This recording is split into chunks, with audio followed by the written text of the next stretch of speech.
Okay, gentlemen, welcome back. Are you all listening my voice? आवाज आ रही है आप सबको? Yes, जी, yes, sir. hello. Speak जी aloud, सर, please. आवाज आ रही है आपकी. So I'm doing this question number 81 here. Actually, F naught G dash means you are to apply the chain rule. Okay, this is a composite function, and you have to find its derivative. Definitely, this is the same as the chain rule. Okay? At the given value of x. Now, in this case, the value of x is given.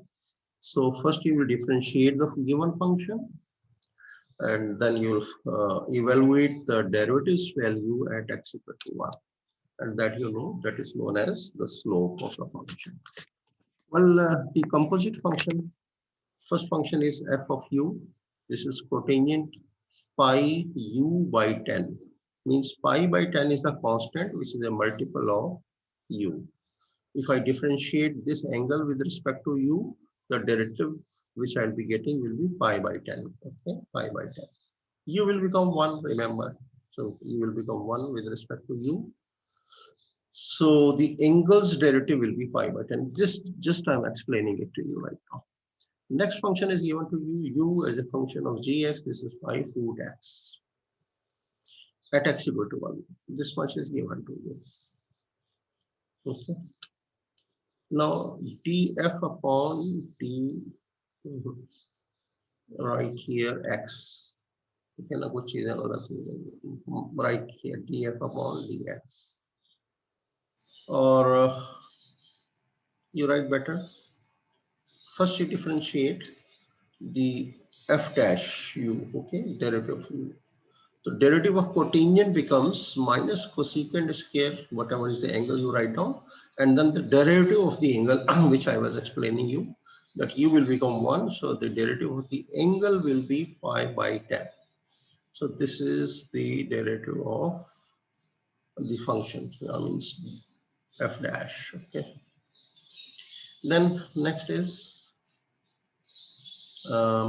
u. U is a function of x. I told you last time the derivative of under root u will be 1 upon 2 under root. Okay, x under root x will be its derivative will be 1 upon 2 under root x. आप इसको separate कहीं करके लिख कर देखिएगा. Don't use A wrong derivative. देखिए इसकी power है अंडर रूट की पावर क्या होती है? अंडर रूट का मतलब होता है 1/2. तो x power 1/2 once you will differentiate, so power will become the coefficient half, then x, and then power -1 मतलब half -1. तो half -1 becomes minus half.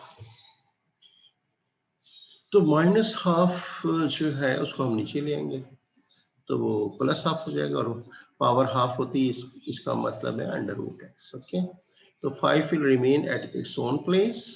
The derivative of under root x will become 1 upon 2 under root x. We have to now multiply these two expressions by chain rule. ये दोनों derivatives का ये f dash x हो गया, ये g dash x है, ये g x और g dash x आ गया. दोनों को आप मल्टीप्लाई करते हैं तो फर्स्ट माइनस पाई बाई 10, ये कांस्टेंट इधर लिखिएगा पीछे. इसको आप इस एंगल से मत मल्टीप्लाई कीजिएगा, याद रखिए. This mistake you should be very careful while writing. देखिए ये डेरिवेटिव के बाद वैल्यू आई है, एंगल का डेरिवेटिव है, वो इस एंगल से नहीं मल्टीप्लाई करना. डेरिवेटिव को आपने एज अ कोएफिशिएंट लिखना है. Okay, don't multiply the derivative with its angle. ये एंगल था कोसेकेंट स्क्वायर का, क्या था? पाई u by 10. ये आपने वैसे ही रखना है. And this pi by 10 is to be brought as a coefficient. Next value थी 5 under root 5 over 2 under root x. अब दोनों को आप सिंप्लीफाई कीजिए. 5 से ये 10 कैंसिल होगा. ठीक है. अच्छा देखिए मैंने यहाँ पे लिख दिया इसी तरह. ओके, इसमें कुछ नहीं, ब्रैकेट्स को मैंने रिमूव कर दिया है. u की वैल्यू रख दी है यहाँ पर. u की वैल्यू क्या थी? This u was 5 under root x. So in place of u I have substituted its value 5 root x. Okay, और नेक्स्ट ब्रैकेट की जो वैल्यू वैसे ही है. सेम ये जी डैश एक्स की वैल्यू। अब आप फर्दर सिंप्लीफाई कीजिए तो ये 5 टू द 10 हो जाएगा, एक 2 ऑलरेडी यहाँ पे भी है नीचे, तो ये 2 टू द 4 हो जाएगा। Done. This pi as it is, और कोसेकेंट स्क्वायर पाई बाय 2 ये होता है 1 upon sine square pi by 2, ये याद रखिएगा।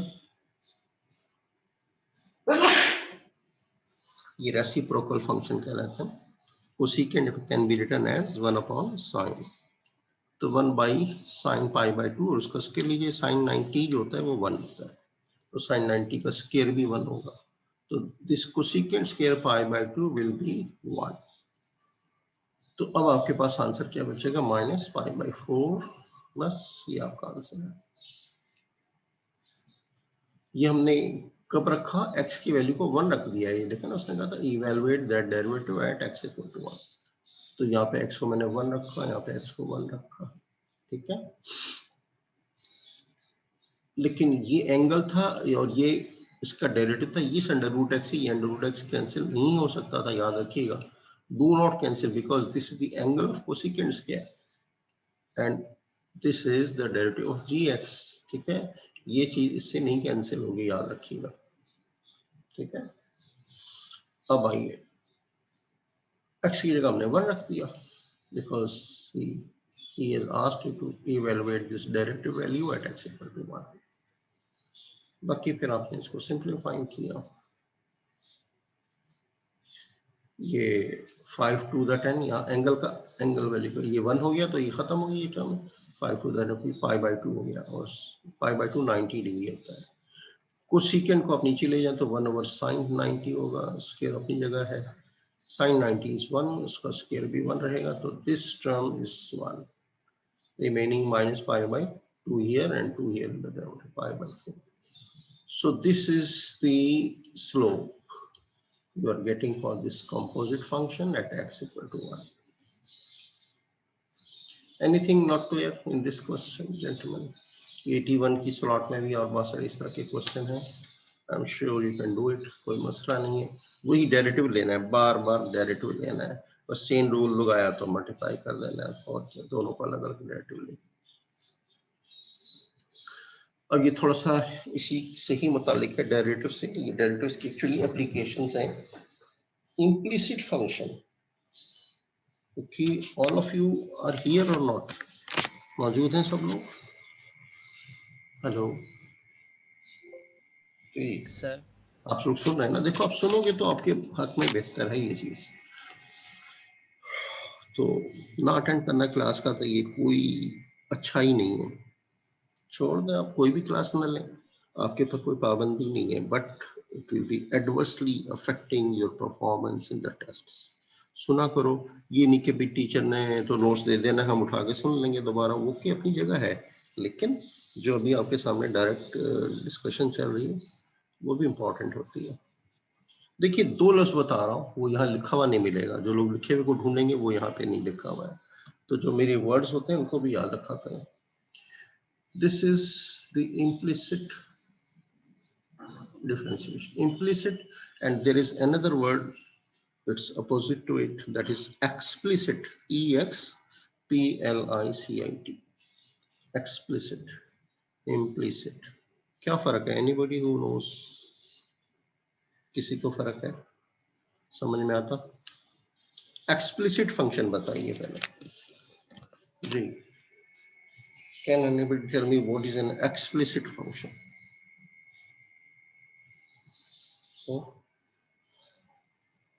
बता सकते हो? नहीं तो बोलो कि नहीं, फिर मैं बताऊं आपको। जी, एनीबॉडी?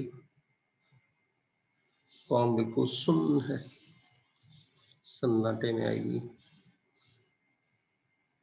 Please response.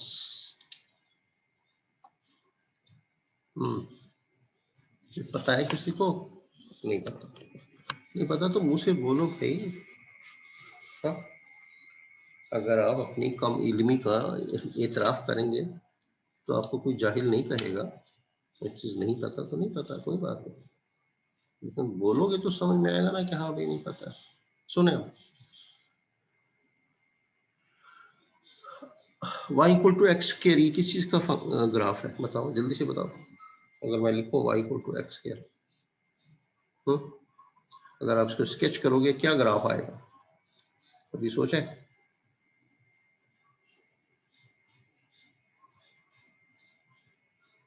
मेरी आवाज आ रही है आप लोगों को, नहीं आ रही? Hello, are you listening my voice? यार बताओ, आवाज आ रही मेरी? सर आवाज आ रही है। तो फिर जवाब नहीं आ रहा मुझे किसी का भी, ना हाँ में ना नाम में, क्या बात, कौन किधर चली गई है?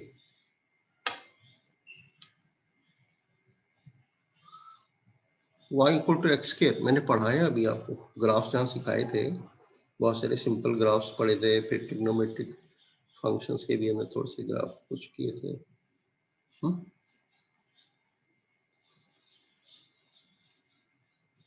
y equal to x square का ग्राफ नहीं पता? ये पैराबोला होता है भाई,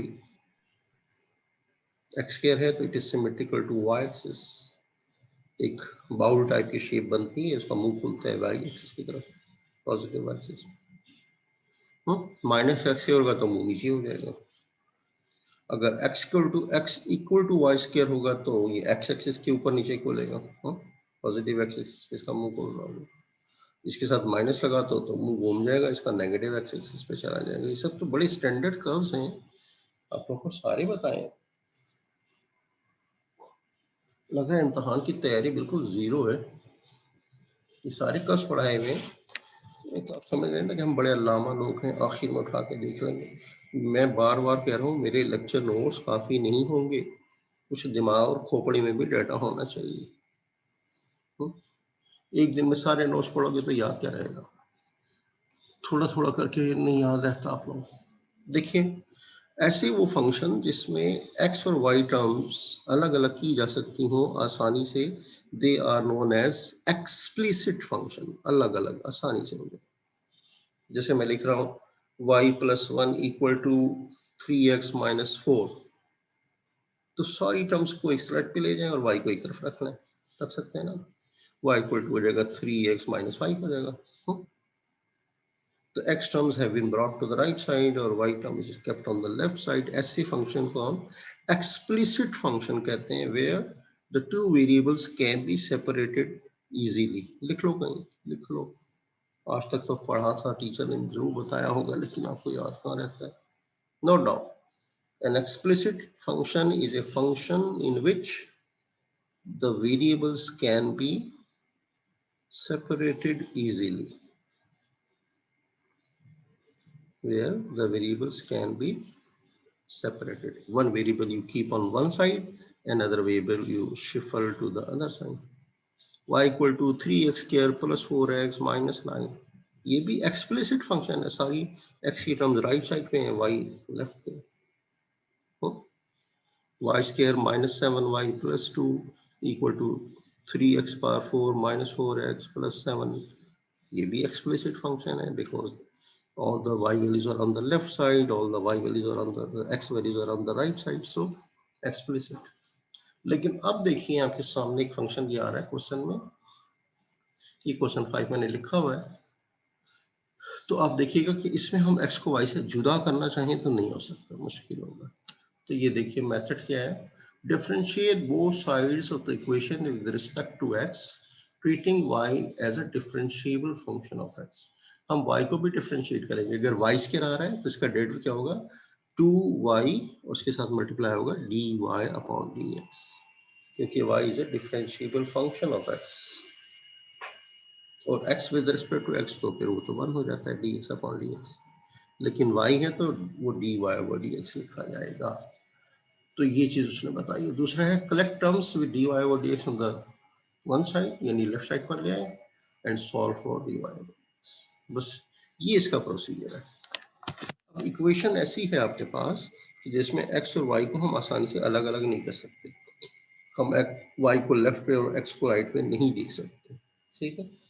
then we just differentiate the whole function, और फिर जहां जहां dy ओवर dx आ रहा है वो टर्म्स हम लेफ्ट पे रखेंगे, और बगैर dy over dx वाली टर्म्स को we will shuffle to the right side.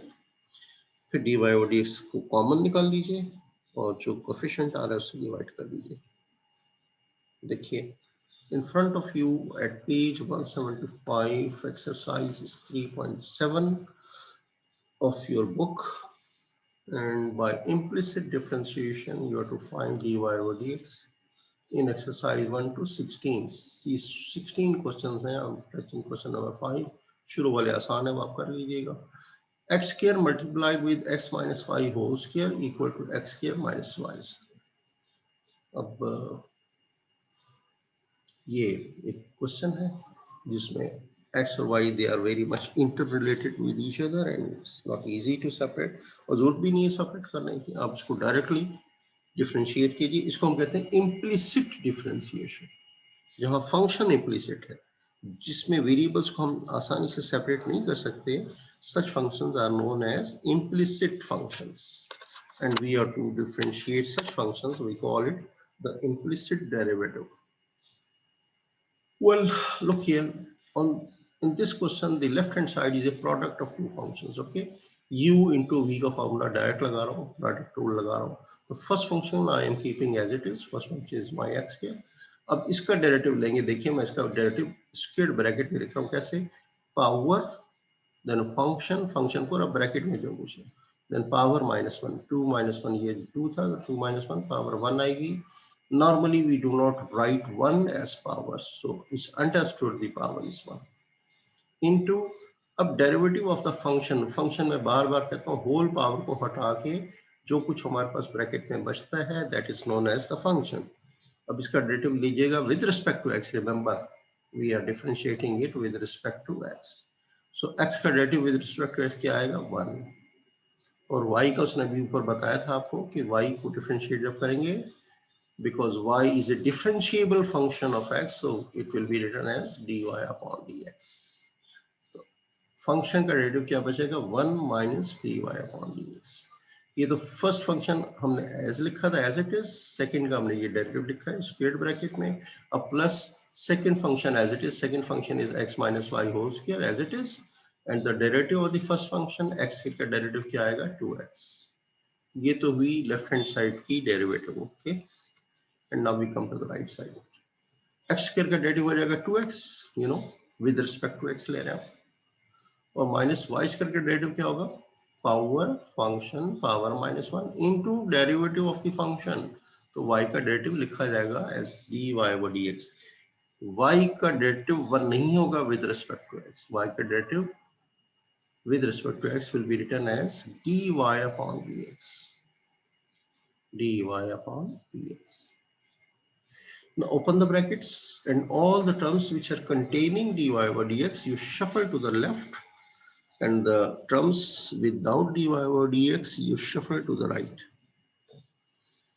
See what I'm doing here, opening the bracket, ये तो प्लस है, ये अलग ही रहेगी टर्म, इसको आप खोलिए, ये इससे मल्टीप्लाई हो रहा है तो पहले ये चीज बाहर एक्स स्क्वायर भी है, ये इससे मल्टीप्लाई होकर 1 से मल्टीप्लाई होगा, तो आंसर आपके पास क्या आएगा 2x square and this bracket x minus 1, ठीक है।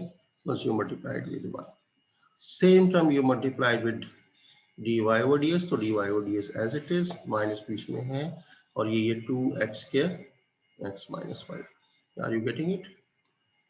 then this last term as it is equals, यहाँ पे खोल दी हमने ब्रैकेट, ब्रैकेट क्या खोली, वैसे जो था हमने वैसे लिख लिया है, 2x as it is and minus 2y dy upon dx। Now I am collecting the dy over dx terms on the left side, so by the terms containing dy over dx to the left hand side, इसको ले आए left पर ले आइए इधर left पे, तो ये थी एक चलिए इसको लाए हम इधर लेफ्ट पे, तो minus 2y dy over dx, once you will shuffle it to the left side sign will be changed, तो ये प्लस के साथ हो जाएगा 2y dy over dx। ये टर्म ऑलरेडी माइनस के साथ है तो let it be as it is, minus 2x square in the bracket x minus y dy over dx, ठीक हो गया। अब यहाँ पे ऑलरेडी हमारे पास क्या चीज है 2x, और इस टर्म को भी उधर लाएं, ये क्या हो जाएगा माइनस, ये वाली ये भी ले जाएं वो भी ले जाए, दोनों को ले जाना है, इसको जब हम उधर ले जाएंगे तो -2x² into x minus Y, और इसको जगह को उधर ले जाएंगे -2x और x माइनस वाई का whole square. Got it? These three terms are here on the right side without dy over dx. यहाँ से dy और dx दोनों में से कॉमन निकाल लीजिए. कॉमन निकाला, from the first term the value which is left, that is 2y, and from the second term the value which is left is 2x square into x minus y. You need to, okay, चलिए ये bracket खोल देते हैं. ठीक है, 2y minus इसको multiply किया तो 2x क्यूब हो गया, फिर इसको मल्टीप्लाई तो minus minus plus 2x square y into dx. यहाँ भी ब्रैकेट्स को खोल दीजिए, देखते हैं कि कोई अगर टर्म्स कैंसिल हो रही है तो ये 2x है, x स्क्वायर से मल्टीप्लाई कर 2x क्यूब, इसको इससे मल्टीप्लाई तो minus minus plus 2 to the 4x square into y, फिर ये हो जाएगी माइनस टर्म 2x और y square. Okay, I have open all the small brackets. अब यहाँ से आप देख रहे हैं कि 2 कॉमन है, तो मैंने 2 कॉमन ले लिया. इधर राइट साइड से भी 2 कॉमन निकल रहा है तो वो भी 2 कॉमन ले लिया. अच्छा देखिए यहाँ पे कुछ टर्म सिंप्लीफाई हो रही है. ये है 4x स्क्वायर y और ये है 2x स्क्वायर y, तो ये ऐड हो जाएगा 6x स्क्वायर y हो गया. डन. ये भी 2x क्यूब था माइनस का, ये भी माइनस का, तो ये माइनस का 4x क्यूब हो गया. तो ये दो टर्म्स ऐड हो गई. तो this much is left and I am taking 2x common, because अब देख रहे हैं 2 है, 4 है, 6 है, 2 है, तो इनमें से 2 common. So cancelling this 2 on either side. अब बाकी जो टर्म बच गई इसको ऐसे ऊपर लिखिए, और ये जो dy और dx के साथ था ये कोफिशिएंट यहाँ डिवाइड हो जाएगा राइट पर आकर. This is, gentlemen, for the implicit differentiation. Anything not clear to anybody, you can ask a question. Hello. Sir पूछो.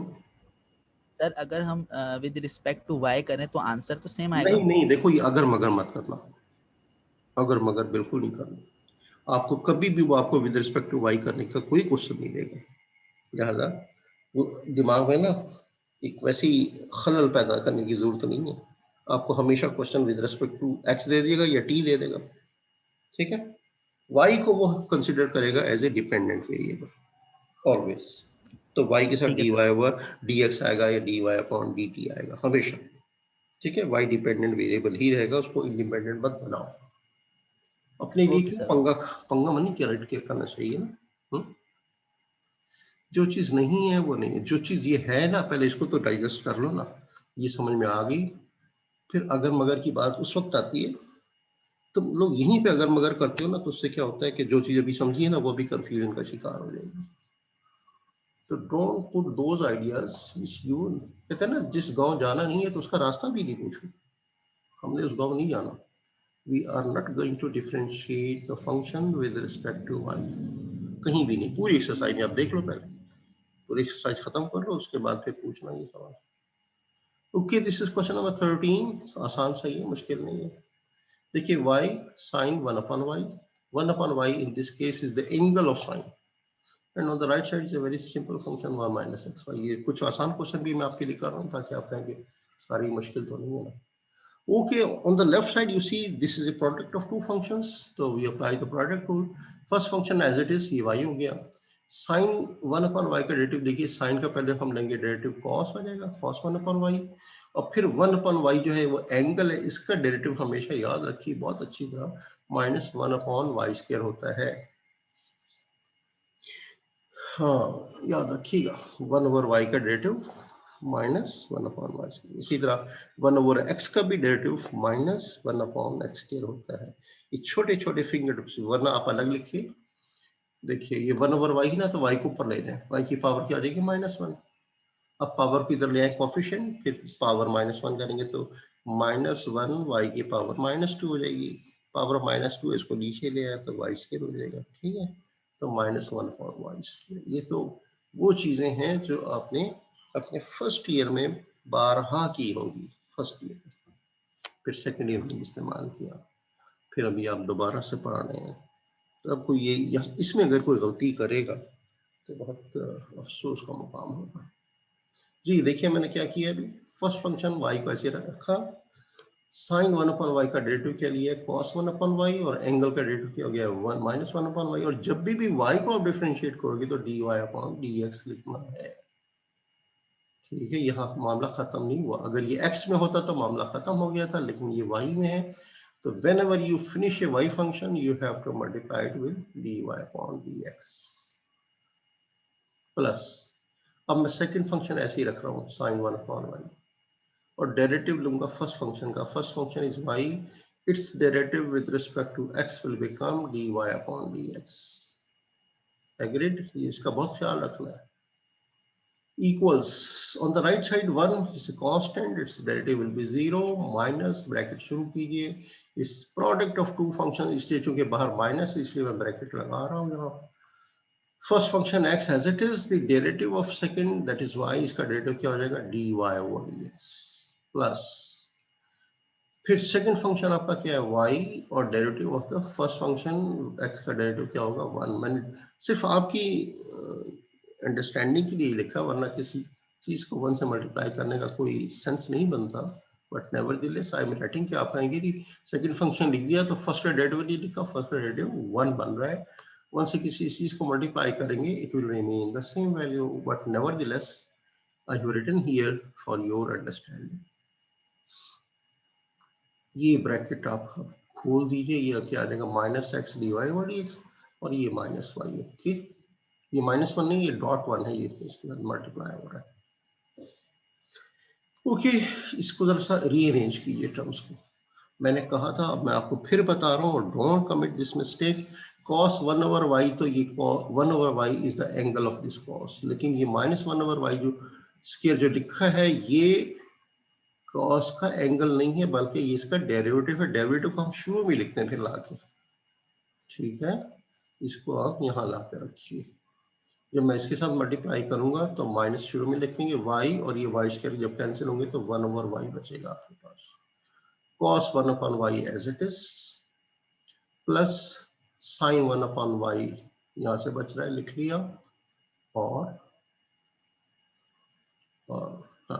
क्या, ये x कहाँ से आ रहा है, ये टर्म जो थी यहाँ पे राइट साइड पे, इसको मैंने लेफ्ट पे शफल किया, और सब में से देखें dy over dx, ये भी कॉमन निकाला, इसको भी कॉमन निकाला, और ये dy over dx भी यहाँ से कॉमन निकाला।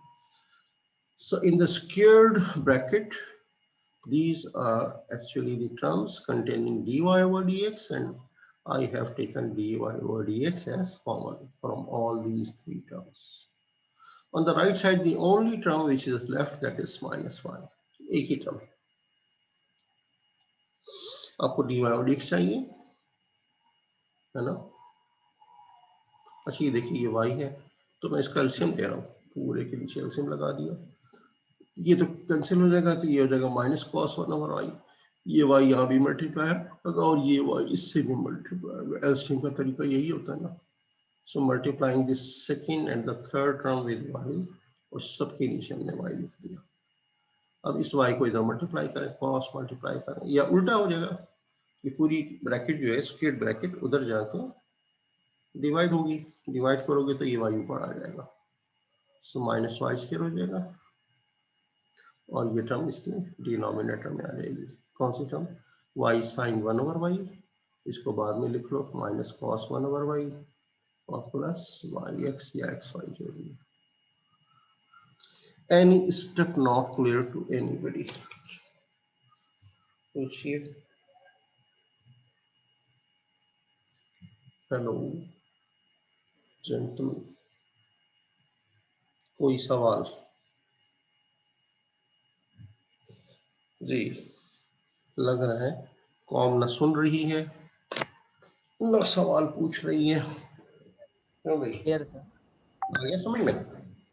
हाँ, सर देखिए एक जैसे क्वेश्चन बार बार जब हम ड्रिल प्रैक्टिस करते हैं तो समझ में आना शुरू हो जाते हैं, कोई मसला तो नहीं। We are nothing doing special, derivative ले रहे हैं, बस जहां y को हम डिफरेंशिएट करें वहां dy और dx के साथ लगाते ला रहे हैं, दैट्स इट, नथिंग डिफिकल्ट। देखिए मैं एक और पर क्वेश्चन कर रहा हूँ आपके लिए, ये ड्रिल प्रैक्टिस के लिए मैंने कुछ बहुत सारे क्वेश्चन आप लोगों के किए हैं, ताकि एक से बात समझना है तो दूसरे से देखें, दूसरे से नहीं है तो तीसरे से देखें। Okay, this is question number 15, note it down. The function is e power 2x sin x plus 3y, ये राइट साइड पर है और लेफ्ट में आपका e power 2x। You differentiate with respect to x। मैं सॉल्यूशन शुरू कर रहा हूँ तो ये बड़ा आसान है। देखिए एक्सपोनेंशियल फंक्शन का डेरिवेटिव सीख लीजिए, इसमें हम पावर -1 नहीं करते।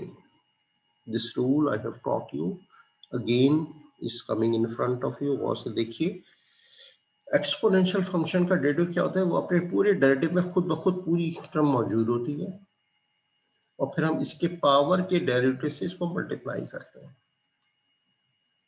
क्या समझ में आया कि पावर के डेरिवेटिव से एक्सपोनेंशियल को मल्टीप्लाई कर दें तो वो हो जाता है total derivative of the exponential function. मुझे जवाब बताइए, e पावर -3x क्या जवाब आएगा, इसका डिफरेंशिएट करें। Tell me what will be the answer in case your question is e power -3x। जल्दी बताओ।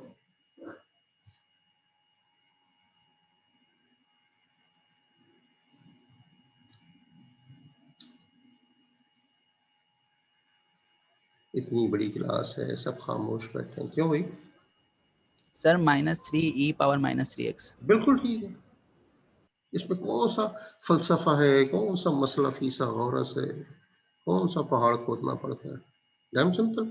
e पावर -3x का मैंने डेरिवेटिव पूछा, पहले तो वैसे ही लिख लो अपने डेरिवेटिव में, ये मौजूद हो गया। अब इसकी पावर का डेरिवेटिव इससे मल्टीप्लाई कर दो, पावर में है -3x, -3 इसका डेरिवेटिव पता होना चाहिए कि -3 होता है। So answer will be -3 times e power -3x, that's it. कि जब तक आप अपने दिमाग पे जरा सा भी जोर नहीं डालेंगे ना तो ये आप गलत करेंगे।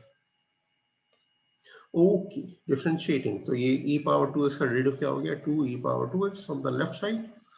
साइन पे देखिए, यहाँ राइट साइड पर देखिए साइन का डेरिवेटिव होता है cos, तो cos ऑफ दिस एंगल लिख लिया आपने। फिर अब एंगल का डेरिवेटिव लेना हमने, तो एंगल हमारा है x, तो x का डेरिवेटिव 1 हो गया, 3y का हो जाएगा 3 टाइम्स y का हम डेरिवेटिव लिखते हैं dy ओवर dx। तो इसमें कौन सी मुश्किल चीज है? तो आप इसकी ब्रैकेट खोल लें, ये बाहर जो टर्म है ये 1 से पहले मल्टीप्लाई होगा तो ये आ जाएगा सेम थिंग, और इसी को अपने 3 dy और dx से मल्टीप्लाई करेंगे तो आंसर हो जाएगा 3 cos x plus 3y times dy और dx। डन। एक ही dy और dx है तो बड़ी अच्छी बात है, इसको आप ले आए लेफ्ट पर, बाकी टर्म्स को ले जाएं राइट पर।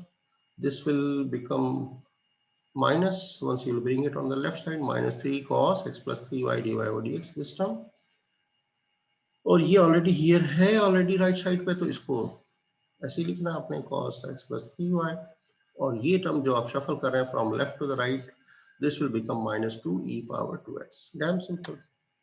अब dy और dx, अच्छा देखें ये मैंने क्या किया, माइनस से मल्टीप्लाई कर दिया, चलो माइनस आपको अच्छा नहीं लग रहा है, पूरी इक्वेशन को माइनस से मल्टीप्लाई किया, ये प्लस हो गया, ये चीज जो माइनस में थी ये भी प्लस हो गई, और ये जो प्लस में थी ये माइनस हो गई, कोई फर्क तो नहीं पड़ा। Okay, just multiplying the whole term with minus sign, and you need to find the value of dy over dx, keep it on the left, and anything which is a multiple of this dy over dx, bring it in the denominator, तो नीचे क्या आ जाएगा 3 cos x plus 3y, and this will remain in the numerator। कोई problem बताइए, कोई मुश्किल? No sir, no sir. बिल्कुल very simple. These are known as the implicit differentiation, बहुत आसान है, पेपर में आ जाए तो कर लीजिएगा, इसमें कोई मसला तो है नहीं। देखिए क्वेश्चन नंबर 19 में कर रहा हूँ आपके सामने, find dr upon d theta, और आपको दिया हुआ क्या है, sine r theta equal to half, ये आपको गिवन है, और dr और d थीटा निकालना है। चलिए देखिए अब डिफरेंशिएट करते हैं विद रिस्पेक्ट टू थीटा, क्योंकि आप देख रहे हैं कि नीचे क्या दिया हुआ है, d थीटा अगर नीचे दिया हुआ है तो it means we are differentiating it with respect to theta.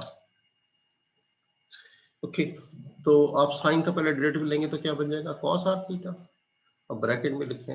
अब एंगल का डेरिवेटिव लेना है, एंगल है आपका r और थीटा, तो first function as it is r, और थीटा का derivative with respect to theta 1 हो जाएगा, प्लस अब सेकंड फंक्शन थीटा ऐसे रखिए, और r का डेरिवेटिव लेंगे तो हम dr अपॉन d थीटा रखेंगे, और राइट साइड पे 1/2 है, ये चूंकि कांस्टेंट है इट्स डेरिवेटिव विल बी 0।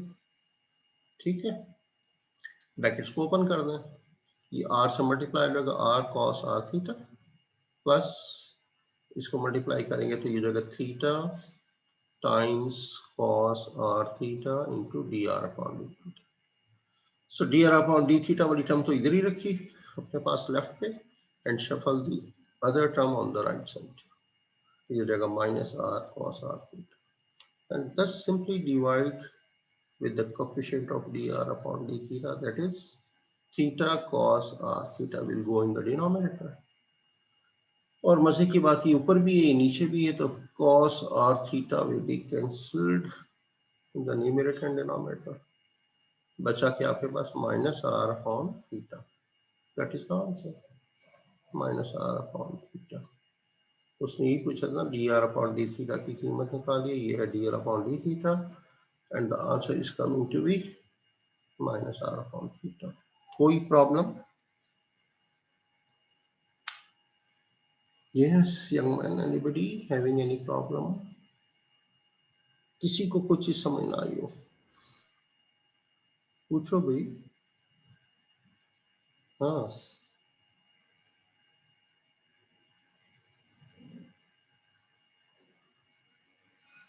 ये क्वेश्चन नंबर 23 है। फिर यहाँ पे भी use implicit differentiation to find dy और d theta and then find the second derivative d2y upon d theta. चलिए ये भी एक तरह सेकंड डेरिवेटिव निकालना है, इसमें भी इम्प्लिसिट डिफरेंशिएशन लगानी है। Look here question number 23, y square is equal to e power x square plus 2x। तो पहले आप with respect to x differentiate कीजिए तो y स्क्वायर क्या होगा power function power minus 1 into derivative of the function, तो ये हो जाएगा 2y dy upon dx। e power x square मैंने कहा पहले तो अपने डेरिवेटिव में खुद पूरा का पूरा मौजूद होगा, उसकी पावर का डेरिवेटिव क्या आएगा 2x, इससे मल्टीप्लाई करना। तो this is the derivative of e power x square. Okay 2x का तो डेरिवेटिव आपको पता है 2 होता है। देन अब क्या है 2 सब तीनों टर्म में मौजूद है, कैंसिल कर दीजिए और क्या इस y को यहाँ नीचे ले आइए x e power x square plus यहाँ से 1 बचेगा। इसको ये नहीं कैंसिल हो गया तो गायब हो गया, खत्म नहीं हुआ, यूँ समझे कि हमने 2 कॉमन निकाला है और फिर कैंसिल किया है तो 2 कॉमन निकाला तो 1 is left here. So x e power x square plus 1 and divided by y. This is the first derivative. अब u upon v का फॉर्मूला लगेगा, quotient rule, you know, for the second derivative। देखिए use quotient rule, ये नीचे y है तो y square हो जाएगा, ये v का स्क्वायर होता है v और फिर यहाँ पे v लिखा v is y और डेरिवेटिव ऑफ u ये आपका ऊपर वाला फंक्शन u होता है। तो अब ये प्रोडक्ट रूल लगेगा, ये तो 0 हो जाएगा, इस पे product rule first function x ऐसे रखा और सेकंड फंक्शन का डेरिवेटिव e पावर x का डेरिवेटिव ये होता है, ये आपके सामने लिखा है e पावर x का डेरिवेटिव 2 और x पहले भी मौजूद था, ये x square e power x square हो गया plus second function as it is x e power x square, इसका डेरिवेटिव हो गया 1 x का 1, तो 1 लिखने की जरूरत नहीं है।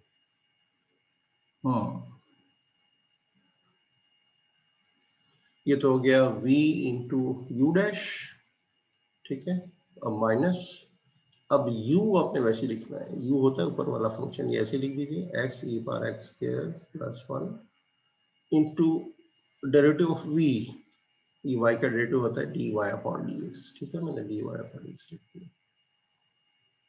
अब हमने क्या करना है अगले स्टेप में, ये dy अपॉन dx जो हमने यहाँ निकाल रखा है इसकी वैल्यू यहाँ रख दें, ये जो dy अपॉन dx ये आपके पास आया ना dy अपॉन dx, इसकी वैल्यू यहाँ से उठाकर यहाँ सब्स्टिट्यूट कर दे, this much is its value put here. तो आप देख रहे हैं लास्ट ब्रैकेट के अंदर मैंने इसकी वैल्यू रखी है x e पर x square plus 1 upon y, this is the value of dy upon dx।